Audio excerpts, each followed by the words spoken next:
नमस्कार, बाखबर में आपका स्वागत है। मैं हूं राघवेंद्र सिंह। आज हम बात करेंगे बाखबर में गर्मी के बारे में, स्कूल के बारे में, कॉलेज के बारे में, वृक्षारोपण के बारे में, तालाब के बारे में और कुएं बावड़ी के बारे में। क्योंकि गर्मी किसी एक वजह से नहीं बढ़ती है, गर्मी बढ़ती है पेड़ को कटने से, पेड़ों के नहीं लगाने से और शहरों के या गाँव के तालाबों को ख़त्म करने से। तो महत्वपूर्ण मुद्दा है क्योंकि 122 साल का रिकॉर्ड टूट रहा है गर्मी का। भीषण गर्मी पड़ रही है, धरती तप रही है और मार्च के महीने में ही लू चलना शुरू हो गई थी। इस बार मध्य प्रदेश की बात करें तो कम से कम 47 डिग्री तापमान होने की उम्मीद है। ये आशंका है बहुत ही खतरनाक। यूपी में 122 साल का रिकॉर्ड टूट गया। दिल्ली की बात करें, एनसीआर की बात करें, वहाँ भी पिछले 120 साल का रिकॉर्ड टूट गया। तो ये बहुत सारी बातें जिन पर विस्तार से बात करेंगे। जल संकट बढ़ने वाला है, लोग बूंद बूंद पानी के लिए वैसे भी तरसते थे और अब बारिश की कमी और गर्मी के बढ़ने से ये संकट और गहरा गया है। महत्वपूर्ण मुद्दा है, जन जन से जुड़ा हुआ है, ग्लोबल वार्मिंग की बात है। तो चलिए इस पर चर्चा शुरू करें। उसके पहले मेहमानों से मैं आपका परिचय करवा दूं। हमारे स्टूडियो हमारे साथ बैठे हैं हमारे दो विशेष मेहमान, हमारे सामाजिक कार्यकर्ता श्री कमल राठी जी, और सामाजिक कार्यों में खासतौर से आपको बताएं कि वनस्पति से, पेड़ पौधों से, पर्यावरण से जुड़े उमाशंकर तिवारी जी, और टेलीफोन लाइन पर हमारे साथ हैं हमारे वरिष्ठ पत्रकार साथी रघुवर दयाल गोहिया जी। रघुवर जी, आपका भी बहुत बहुत स्वागत है। जी बहुत बहुत धन्यवाद राघवेंद्र जी। दरअसल चर्चा गर्मी के मौसम पर हो रही है। मार्च का महीना इतना तप गया था कि लू चल गई थी और इस बार बताते हैं कि 10 दिन तक लगातार लू चलने की संभावना है, हीट वेव चलेगी और ऐसे में जो लोग घर से बाहर निकलेंगे वो लू का शिकार हो जाएंगे। तो ये सिर्फ आज की घटना है, लेकिन गर्मी या धरती एक दिन में नहीं तप रही है। रघुवर जी, स्कूलों में आप और हम जब छोटे थे तो वहाँ एनएसएस कैंप लगते थे और बच्चों से 5-5 बच्चों की टीम बनाकर बारिश में पेड़ पौधे लगाए जाते थे। स्कूल का एक टीचर उनका गार्जियन होता था और पूरे साल वो उसकी चिंता करते थे, पानी डालते थे, कटिंग करते थे। मुझे लगता है कि अब जड़ों की तरफ लौटने की ज़रूरत है और फिर से गर्मी से बचने के लिए जो स्कूल कैंपस हैं वहाँ बड़ी संख्या में पेड़ लगाने की जरूरत है ताकि स्कूल का तापमान कम हो। अभी आपकी राय रघुवर जी। जी पहले तो बहुत बहुत धन्यवाद IND 24 को और आपको मुझे फोन लाइन पर जोड़ने के लिए। आपने बिल्कुल सही आपका समय भी पे आभार, आप IND 24 से जुड़े और हमारी चर्चा में शामिल हुए। रघुवर जी। जी जी जी धन्यवाद। मैं यही कहना चाहूंगा कि इस साल क्या पिछले 2 सालों से जिस तरह से हमारा देश, दुनिया और प्रदेश जिस सबसे बड़ी गंभीर समस्या से जूझ रहा था वो आपको पता ही है, कोरोना काल था। जैसे तैसे वो समाप्त हुआ तो पता ये चला कि यूक्रेन और रूस का युद्ध शुरू हो गया। तो आपने अभी जितनी चिंता जताई थी और जितने कारण बताए थे उनमें एक कारण मैं ये भी जोड़ना चाहूंगा कि जो रूस और यूक्रेन के बीच युद्ध चल रहा है और जो बारूद उड़ रही है, पर्यावरण में आ रही है, उसका भी कहीं ना कहीं असर हमारे दुनिया के और हमारे देश के तापमान पर निश्चित रूप से पड़ रहा होगा और उसके आकलन की और उसके नापने की एक अलग जरूरत हो सकती है। लेकिन इस बार आपने भी देखा है कि मुख्यमंत्री शिवराज सिंह चौहान हर दिन कहीं भी जहां भी रहते हैं वो एक पौधा अवश्य लगाते हैं, कम से कम एक पौधा। लेकिन उनका जो फॉलो होना चाहिए था कम से कम पार्टी के स्तर पे या मंत्री के स्तर पे, शायद वो कहीं देखने को नहीं मिल रहा है। तो मेरी भी यही कामना है कि पुनः हमें अपनी जड़ों की तरफ लौटना होगा और कम से कम एक एक पौधा हर परिवार के सदस्य को लगाना होगा और लगाना ही नहीं होगा, उसे बच्चे की तरह परवरिश भी उसकी करनी होगी, तभी शायद हम कुछ बेहतर भविष्य की कामना या कल्पना कर सकते हैं। वरना तो अभी से ये स्थिति हो गई है कि पड़ोसी जिला राजगढ़ जो है उसने स्कूल के जो खुलने का और बंद होने का समय है वो परिवर्तित कर दिया है, सिर्फ इसीलिए कि वहाँ तापमान बहुत तेजी से बढ़ा है और हर दिन 40 डिग्री जा रहा है। सीहोर भी पड़ोसी जिला है, सीहोर की भी वही हालत है। अभी दोपहर होते ही पूरा शहर की सड़कें और पगडंडियां सब पूरी सूनी हो जाती हैं। मुश्किल से जो बहुत जरूरी जो काम होते हैं तभी व्यक्ति निकलता है बाहर, तो वो या तो मास्क लगाए, कैप लगाए होता है या गमछा ओढ़े हुए होता है। आने वाले समय में आप देखिए सीहोर की जो जीवनदायिनी नदी है, शिवना बोलते हैं, सीवन नदी है, पार्वती नदी है, नर्मदा नदी में मैं अभी पिछले 3 दिन पहले था, पानी पूरी तरह से सूख चुका है, थोड़ी सी धार चल रही है। आखिर इन सब के लिए जिम्मेदार कौन है, इस पर भी विचार विमर्श आपके चैनल के माध्यम से होना चाहिए और जो सबसे बड़ी जरूरत है पानी बचाने की, इस बार जो सबसे बड़ी दिक्कत आई है वो ये आई है कि होली के समय में पूरी तरह से सारे जितने भी धार्मिक या सामाजिक संगठन है या एक उन्माद था कि पानी की बात मत करना, पानी बिल्कुल मत बचाना, होली है, होली पे जितना बहा सको बहा देना।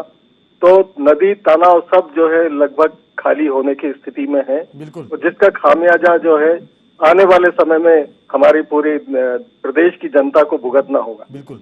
मैं लौटूंगा रघुवर जी, जो आपकी चिंता वो सबकी चिंता है और हम उसी पर बात कर रहे हैं। जहाँ तक जिम्मेदारी की बात है तो इसके लिए सबसे पहले समाज जिम्मेदार है, मैं जिम्मेदार हूँ, आप जिम्मेदार हैं, इसके बाद फिर जिला प्रशासन, सरकारें और बाद में सब लोग। लेकिन हम अपने घर में भी वाहन धोने के लिए पानी बहाते हैं, बर्तन मांजने के लिए भी पानी बहता है। मैं लौटूंगा, ये बहुत सारी बातें राठी जी और इनसे भी बात करूंगा। हम उमाशंकर तिवारी जी, उमाशंकर तिवारी जी, दरअसल सबको पता है कि रेगिस्तान में पानी कैसे बचाया जाता है।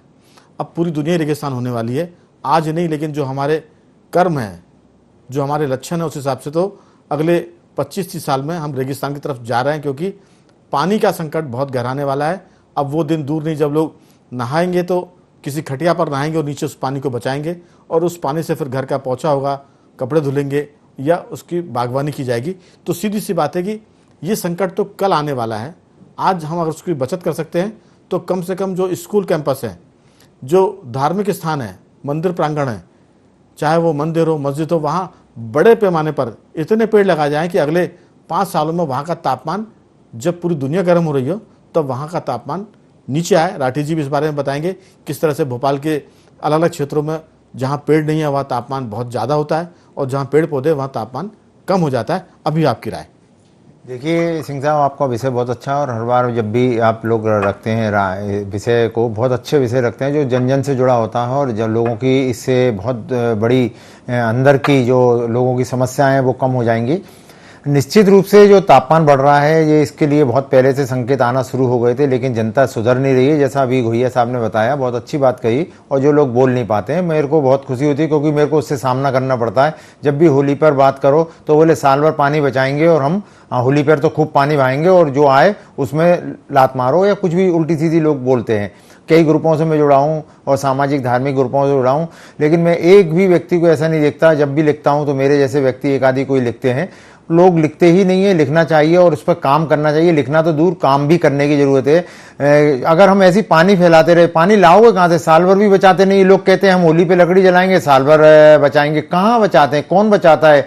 ऐसे भोपाल में कितने लोग हैं, लगातार मुख्यमंत्री जी पेड़ लगा रहे हैं, एक पेड़ लगा रहे हैं, लेकिन भोपाल में लगभग हर दूसरे दिन सभी समाचार पत्रों में छपता है 50 पेड़, 100 पेड़, 200 पेड़ रोज काटे जा रहे हैं। और इसी राजधानी में ना तो मुख्यमंत्री जी कुछ कर पा रहे हैं, ना हमारे मंत्री जी कर रहे हैं, ना अधिकारीगण कर रहे हैं, उस तरफ ध्यान ही नहीं दे रहे। मतलब एक पेड़ लगेगा और हजारों पेड़ कटेंगे, तो कैसे हमारा पर्यावरण संतुलित हो पाएगा? और आपको बताऊं, विदेशों में महिलाओं ने बच्चे तक पैदा करना बंद कर दिए क्योंकि क्लाइमेट जो चेंज हो रहा है उसकी वजह से बहुत खतरनाक बीमारी आ रही है। पेड़ों को लगाना बिल्कुल अनिवार्य करा हुआ है। स्कूलों में पिछले 10 साल से कम 25 लाख पौधों का बजट मिल चुका है और उनको टारगेट दिया जाता है। इस साल भी भोपाल में 4 लाख पौधे 1 से 4 मार्च तक लगे, स्कूलों में लगाए गए। लेकिन आप अभी जाके देखेंगे हर स्कूल में, हर सरकारी बिल्डिंग में आपको पौधे कहीं दिखेंगे ही नहीं। तो पौधे जब तक पेड़ नहीं बनेंगे, तापमान ऐसे ही बढ़ेगा। आपको एक जानकारी और दे दूं इस चैनल के माध्यम से कि 2011 में जब 32 डिग्री तापमान हुआ करता था और आज 2022 में आप 40 पे पहुंच रहे हैं और अभी 47 तक जाएगा और आगे भी जाएगा। इससे बहुत सारी हमारी बीमारी हो रही है। और अभी इसका एक आकलन हुआ था कि पूरे देश के लोगों की 9 साल और मध्य प्रदेश के लोगों की 6 साल उम्र कम हो चुकी है। पेड़ लगाएं, बहुत अच्छी बात है, पानी नहीं फैलाएं, बहुत अच्छी बात है। उसके साथ एक छोटा सा काम हर इंसान को करना चाहिए, पूरे विश्व को करना चाहिए, भोपाल की गली मोहल्लों में करना चाहिए, जैसे कि हमारी कॉलोनी के बहुत सारे लोग कर रहे हैं। मैं पिछले 18 साल से कर रहा हूं। घर की जो टॉप होता है, छत होता है, वहां पर अपन व्हाइट पेंट करवाएं, उससे सूर्य की परावैंगनी किरणें लौट जाती हैं, तापमान में बहुत कमी आती है, बिजली का बिल बहुत कम हो जाता है। एसी की तो जरूरत ही नहीं पड़ती, पंखे में ही हो जाता है। उसे लोग करके देखें। अगर तापमान 2 बजे अगर 40 भी पहुंच रहा है, आप नंगे पैर छत पे खड़े हो जाइए, आपके पैर नहीं जलेंगे। आप करके देख लीजिए। और यहां तक मेरी आवाज जा रही है इस चैनल के माध्यम से, ये चैनल जहां पहुंचता है, मेरा सभी से हाथ जोड़कर निवेदन है, अगर बच्चों को कैंसर से बचाना चाहते हैं, बच्चों को आप अन्य खतरनाक बीमारियों से, हार्ट अटैक से बचाना चाहते हैं, तो अपनी अपनी छतों को सफेद कर लें और पेड़ों को जरूर लगाएं, उसमें नीम, पीपल, आम, बरगद लगाएं। लोग कहते हैं हम लगाना चाहिए, हम लगा रहे हैं, पिछले 20 साल से हम कर रहे हैं और कोई भी आके देख सकता है। उन पेड़ों की रक्षा के लिए पानी भी डलवा रहे हैं। बातों का समय अब मैं समझता हूं नहीं रहा, क्योंकि बातें बहुत हुई हैं और चैनल के माध्यम से, अच्छे लोगों के माध्यम से ये बातें लगातार घर घर पहुंच रही हैं। लेकिन इन बातों को मानने वाले और जानने वाले लोग, जैसे कोरोना में हर इंसान लिख रहा था, व्हाट्सएप पे आ रहा था, सांसें हो रही हैं कम, आइए पेड़ लगाएं हम, और वहीं पेड़ जब कट जाते हैं। अभी होली पे जब बोला कि गो काष्ठ से आप होली जलाइए, तो उसमें भी लोगों को बुरा लग रहा, भाई एक दिन आता है हम लकड़ी ही जलाएंगे, ये नहीं होना चाहिए। और मैं लोगों से कहता हूं, दुख की घड़ी होती है, हालांकि किसी का निधन हो जाता है, वहां पर भी गो काष्ठ से ही कराए जाए। अभी मेरे 7 मार्च को मेरे साले की डेथ हुई, बहुत 45 साल की उम्र में, बहुत दुख का माहौल था। लेकिन 8 मार्च को जब दाह संस्कार हुआ, मैंने कहा पूरी गो काष्ठ से ही होगा दाह संस्कार, और हमने भदभदा पे उसी को कराया। तो दुख की घड़ी में भी लोग पर्यावरण की रक्षा करना नहीं भूलें, ये मेरा आग्रह है। बिल्कुल राठी जी, दरअसल सोते हुए को तो आप जगा सकते हैं, लेकिन जो जानकारी के बाद भी अगर सोते हुए सो रहे हैं तो उनको जगाना बहुत मुश्किल है। लेकिन उम्मीद पर आसमान टिका, उम्मीद नहीं छोड़नी चाहिए। ग्लेशियर पिघल रहे हैं, धरती उबल रही है, और वजह है हम पेड़ काट रहे हैं, प्लास्टिक का इस्तेमाल कर रहे हैं, शादी ब्याह में भी प्लास्टिक का इस्तेमाल होता है। ये सब चीज़ों से बचने की ज़रूरत है। मैं सिर्फ एक बात आपसे कहने के बाद आपकी बात सुनना चाहेंगे कि जहाँ भी लोग हैं वो पेड़ पौधे लगाएं। ये अप्रैल का महीना चल रहा है, अभी से पेड़ पौधे लगाने की तैयारी कर लें और पौधों को आरक्षित कर लें कि हम, क्योंकि जब पेड़ लगाने की नौबत आती है तो कई बार नर्सरी में पौधे नहीं मिलते हैं, और मिलते हैं तो छोटे मिलते हैं। अभी से आप बड़े पौधों की तैयारी कर लें, नर्सरियों से पौधे खरीद लें या वहाँ पैसे दे के जमा कर दें, ताकि आपको बड़े पौधे मिल जाए जिनको पालने में दिक्कत ना हो। और जैसी बारिश शुरू होती है आप तत्काल पौधे लगाएं और उनकी देखभाल करें। राठी जी, आपकी राय? बिल्कुल भाई साहब, पहले तो भोपाल के जिला प्रशासन का काफ़ी धन्यवाद है कि स्कूल का टाइम उनने गर्मी को देखते हुए चेंज किया और बच्चों को एक सुविधा प्रदान कर दी है। दूसरा पहलू ये कि जो स्कूल हैं हमारे, या ऐसे कई दफ्तर हैं जैसे नगर निगम के वार्ड कार्यालय हैं, तो ये सब कॉलोनियों के बीच में हैं। इनकी प्लानिंग ऐसी की जाती है कि लगभग कॉलोनी के अप्रोच में रहे, लोगों को सुविधा रहे। तो ये यहाँ पर जब पेड़ पौधे अगर लगाए जाएंगे तो इसके 2 फायदे होंगे। एक तो बच्चे जब 9th क्लास में होंगे, 8th क्लास में होंगे, पौधा लगाएंगे अपने साथ, उसको बड़ा होते देखेंगे तो उनको एक प्रेम बनेगा। दूसरा, वो जगह उस क्षेत्र के लिए एक लंग्स का काम करेगी, जो कि अति महत्वपूर्ण चीज़ है। दूसरा, आज हम भोपाल की बात करते हैं तो हमारे भोपाल में ताल तलैया का शहर है, यहाँ जंगल भी है और तालाब भी है। तो ये जो तालाब हैं, ये वेटलैंड्स जितने हैं, ये कार्बन फुटप्रिंट को कम करने का भी योगदान करते हैं। तो हमें इन तालाबों के संरक्षण के लिए काम करना है। और भोपाल का जो पुराना शहर है वो इस ढंग से उस जमाने में बनाया गया है कि उसमें बहुत सारी बावड़ियां भी हैं। तो बारिश का पानी कहीं ना कहीं उन बावड़ियों के माध्यम से ग्राउंड वाटर लेवल को बढ़ाता है। जबकि आज हम कंक्रीटिंग और जो नए नए हम इंफ्रास्ट्रक्चर को डेवलप कर रहे हैं, जिसमें हम वृक्षारोपण को कहीं ना कहीं नज़रअंदाज कर रहे हैं। जैसे भूमि विकास नियम में भवन निर्माण के लिए नियम है कि 1000 स्क्वायर फीट के प्लॉट पे एक पौधा अनिवार्य है, एक पेड़ लगाना अनिवार्य है, लेकिन हम उसे भी नज़रअंदाज कर रहे हैं। ना ही निजी लोग, सरकारी भवनों में भी आप यही हाल देखेंगे। स्मार्ट सिटी को देखेंगे कि जितने वो पौधे बचा सकते थे, पेड़ बचा सकते थे, उन्हें अनुमति नहीं थी, तो उन्हें पेड़ सुखा सुखा के काटना चालू किया। तो मुझे ये लगता है कि माननीय मुख्यमंत्री जी जो एक पेड़ रोज लगा रहे हैं, ऐसे हम स्कूलों में भी एक शुक्रवार का दिन जैसे पूरे विश्व में मना रहे हैं, तो एक फ्राइडे का दिन ऐसा तय कर दें जिसमें 1 घंटे का सब्जेक्ट हो, बच्चों को पर्यावरण के प्रति समझाया जाए, बच्चों से पौधे लगवाए जाएं। स्कूल में जगह हो तो स्कूल कैंपस में लगवाएं, जिस कॉलोनी में स्कूल हो उस कॉलोनी में लगवाएं, या आसपास कहीं भी 1 घंटे के क्लास लेके वहाँ पौधे अगर लगवाए जाते हैं तो उस बहाने पौधे भी बड़े होंगे, बच्चे उन पौधों को बारे में समझेंगे, उस पौधों की वैरायटी भी आप समझाएंगे तो उससे एक प्रैक्टिकल अप्रोच से पौधों के बारे में समझेंगे। तो पौधा सिर्फ ऐसा नहीं कि उसको एक एजुकेशन के रूप में भी जो प्रैक्टिकल नॉलेज मिलेगा। पहले बॉटनिकल गार्डन्स होते थे, आज देखने को नहीं मिलते नहीं है। तो स्कूल वालों को ट्रिप में ले जाया जाता था बॉटनिकल गार्डन्स दिखाने की कौन सा पौधा क्या होता है, उसका कैसे काम होता है। तो ये सब चीजें उसी स्वरूप में एक प्लानिंग के तहत स्कूल वाले पाठ्यक्रम के साथ में अपने स्कूल में उसके आसपास अगर करते हैं तो बच्चों को एक आसपास में ही एक मिनी बॉटनिकल गार्डन डेवलप हो जाएगा। बिल्कुल। और उसमें अगर आपके पास स्पेस ज्यादा है तो थोड़ा सा वाटर हार्वेस्टिंग का भी उस बिल्डिंगों में काम हो तो लोगों को वो भी दिखेगा। और सरकार को चिन्हित करना चाहिए कि शहर में कहाँ कहाँ ऐसे स्पॉट हैं जहां हम एक नेचुरल रूप से वाटर हार्वेस्टिंग कर सकें। अगर पुराना कुआं बावड़ी है तो उसको वापस जीवित कर सकें, उसका गहरीकरण कर सकें, जिससे कि उस क्षेत्र का पानी, जैसे हमारे अर्रा कॉलोनी की मैं बात करूं तो ईटू का एक नर्सरी पार्क है जिसमें पुराना कुआं है, तो हम पिछले 3 साल से उसके गहरीकरण के लिए कहीं ना कहीं प्रयास करते हैं, थोड़ा थोड़ा करके गहरीकरण करा रहे हैं, तो उसका अपना एक कैचमेंट है जिसमें पानी भरता है। तो मेरा ऐसा सोच है कि ग्राउंड वाटर लेवल बढ़ेगा। दूसरा है कमर्शियल बोरिंग, कम से कम निर्माण में बोरिंग का पाबंदी सरकार ने, भारत सरकार ने बनाई हुई है, उसको प्रदेश सरकार का बड़े लागू करे और निर्माण के लिए बोरिंग का पानी इस्तेमाल ना हो, तो ग्राउंड वाटर के लिए भी उसका बेनिफिट मिलेगा। बिल्कुल। रघुवर जी, हम दूसरे दौर की बातचीत में इस पर फोकस करना चाहते हैं कि जो भी स्कूल हैं, सरकारी हो प्राइवेट हो, अगर उसके पास अपना कैंपस है तो वहाँ हर साल जितने बच्चे हैं कम से कम जन अभियान चलाकर हर एक बच्चे के खाते में एक पौधा लगे, ये व्यवस्था समाज भी करे, इस बच्चों के पेरेंट्स भी करें, स्कूल का प्रबंधन भी करे। तो हमें लगता है कि जो बच्चा पहली क्लास में भर्ती होता है, अगर उसके हाथ एक पौधा लगाया जाएगा तो जाहिर है कि वो अगर 5वीं तक वहाँ पढ़ेगा, 8वीं तक पढ़ेगा या 12th तक स्कूल है तो 12वीं क्लास तक वो हर साल एक एक पौधा लगाएगा, तो 12 साल में उसके 12 पौधे हो जाएंगे। और चूंकि वो वहाँ रहेगा और स्कूल की टीचर, जैसा हमने कहा था कि वो उनकी गार्जियन बन जाए, तो वो उन बच्चों के साथ उन पौधों की देखभाल भी करेंगी। तो आप ये देखिए कि आने वाले 5 साल में, 7 साल में, 10 साल में स्कूलों का जो स्वरूप वो बदल जाएगा और वो अपने आप में पर्यावरण के संदेश वाहक बन जाएंगे। और उसके साथ साथ एक चीज़ और जोड़ूंगा मैं कि उस स्कूल के आसपास का जो तापमान है वो जरूर उस शहर के, उस नगर के तापमान से नीचे होगा। वहाँ ठंडक ज़्यादा महसूस होगी, चाहे वहाँ नीम के पेड़ हों, बरगद के हों, या आप आंवले के पेड़ लगा लें, पीपल के पेड़ लगा लें, बहुत सारे मीठी नीम का पेड़ भी लगा सकते हैं, फलदार दरख्त भी लगा सकते हैं। उसमें सब्जियों में कटहल का पेड़ हो सकता है, मुनगा का पेड़ हो सकता है। तो ये ऐसे बहुत से हैं, नींबू है, संतरा, अमरूद स्कूलों में लगते हैं और बच्चे कई बार वो नींबू, संतरे और बेर के पौधों से फल तोड़ के खाते हैं और बाद में वो जब स्कूल से निकल जाते हैं तो उन पौधों में फल तोड़ने की यादें भी वो चर्चाओं में रहती है। आपकी राय? आपकी सलाह बिल्कुल 100% सही है और निजी स्तर पे बहुत सी जगह इस तरह के प्रयोग हो भी रहे हैं, लेकिन व्यापक स्तर पे अगर इसको इम्प्लीमेंट करना है तो जैसे रूफ वाटर हार्वेस्टिंग का एक नियम बना हुआ है कि नया निर्माण होगा मकान का तो रूफ वाटर हार्वेस्टिंग सिस्टम आपको छत पे लगाना ही होगा। पर हो ये रहा है अधिकांशतः कि वो सिर्फ कागजों तक रहता है, बाद में कोई भी आके ना तो देखता है ना कुछ होता है। इसी तरह से 100 का गड्ढा।